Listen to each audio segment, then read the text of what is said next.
Hi there, welcome to the solar stats for September 2025. In this video I'm going to go through what my solar generation was for the month and how much it cost me for the month, how much my car's used and how I used the electricity that I generated. But before we get into the stats, let's just remind ourselves of my solar panel system. So 14 Jinko 390 watt panels, totaling 5.4 kilowatts, 10 on the south and 4 on the east, and a SolarEdge 4 kilowatt inverter. So that's the solar side. On the battery side, we've got the 3 kilowatt AC inverter and the 8 kilowatt Gen 1 Give Energy battery. And then of course I've got a few extra bits and bobs such as the MyEnergi Eddi heating the hot water, the Harvey and the Hub, and the Hypervolt EV charger. Okay then, so for the month of September, 593.59 kilowatt hours. I wasn't kind of really looking at September much this month. I kind of just let it happen. I wasn't really monitoring it as I normally do. I went away on holiday at the end of the month and then I kind of looked at it on the 1st or 2nd of October and I was really pleasantly surprised about how good it really was. I mean, the average for the day, for each day, was 19.78 or 79 kilowatt hours per day, which I think is really good for September.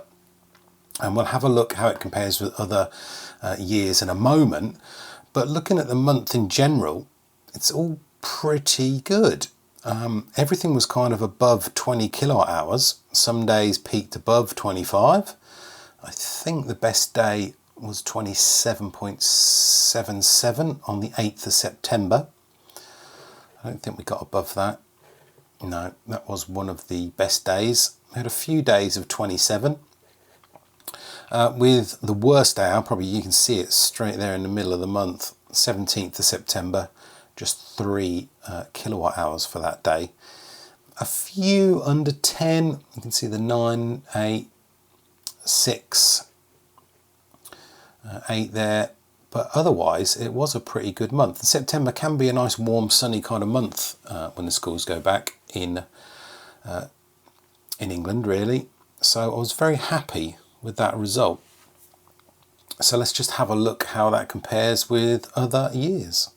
Right, so then here we are, September. Wow, the best September so far since my records began in 2022.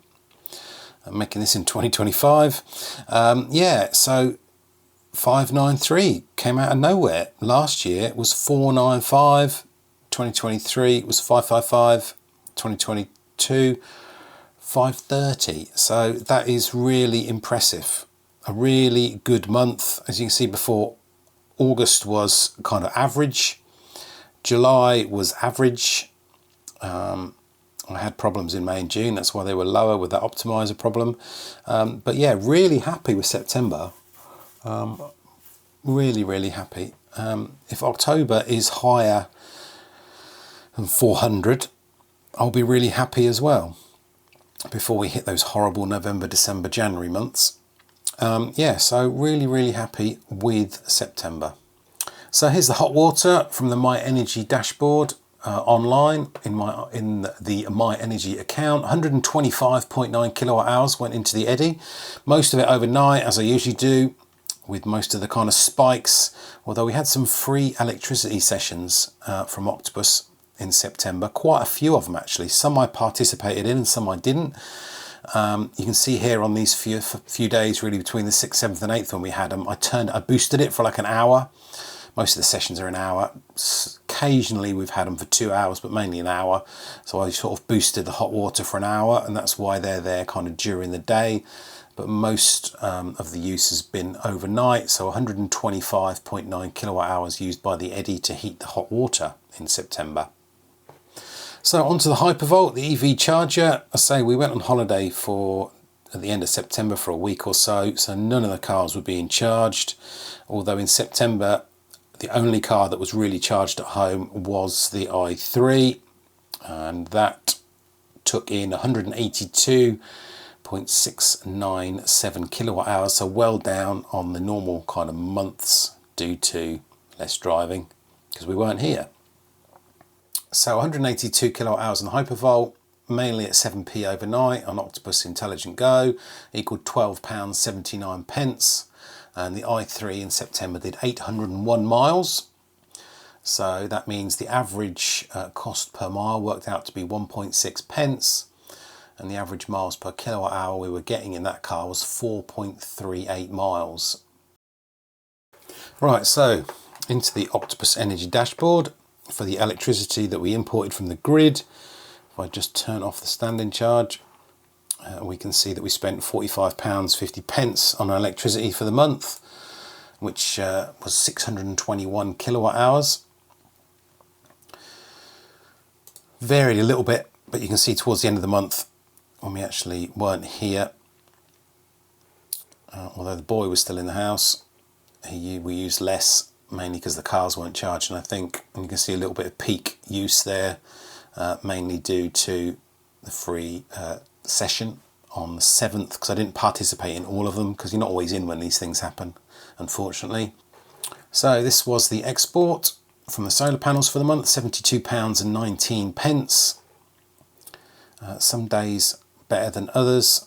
Some days we didn't export anything. I haven't been really exporting the battery much late at night anymore for anything that's left over, because as we come into October there seems to be little left over, so that's only something that I normally do in the kind of summer months really. So how many kilowatt hours? We exported 481 kilowatt hours, so normally everything, the majority of whatever comes in goes out, except for what the sort of house really needs. And now on to the gas. Well, not much to say there really. £9.72 in total. Take off the standing charge, 91 pence on the 29th. I think the boy put the heating on for a little bit, but as I say, didn't need the heating in September really. Haven't got it on yet, 5th of October when I'm recording this, but it won't be long before it goes on. Right then, so let's have a look at some numbers then. So the grid import, 621 kilowatt hours at £45.50, not including the standing charge. So the average per kilowatt hour we paid for the month was 7.32 pence, so that's not bad. Export, as I said before, 481 kilowatt hours at 15p per kilowatt hour even, with Octopus, £72.19 exported. The gas, yeah, not really worth mentioning, but 91 pence. We're on the 6.29p fixed rate that sort of expires early 2026. And then the standing charge, 29.38 pence for me for gas in the east of England. That is obviously going to change from October onwards. For 30 days equals £8.81. And the electric for me in September in the east of England was 45.42 pence a day at 30 days, equals £13.63. So to sum up then for September, 91p on gas plus the £8.81 standing charge equals £9.72 on gas. Now the electric, £45.50 coming from the grid, plus the standing charge of £13.63, but minus the £72.19 for the export. And I added up the various saving session or free electricity hours at £3.22 equals minus £16.28. But if we take off the gas, then we come up with a minus figure for September of £6.56. So not bad really, still a minus figure. So I'm quite happy with that. Great, so that's the end of the video. Thanks very much for watching. Hope you enjoyed it. If you did, give us a like, and don't forget to subscribe to the channel if you're not a subscriber, and don't forget to leave your solar stats in the comments below. I'll see you soon.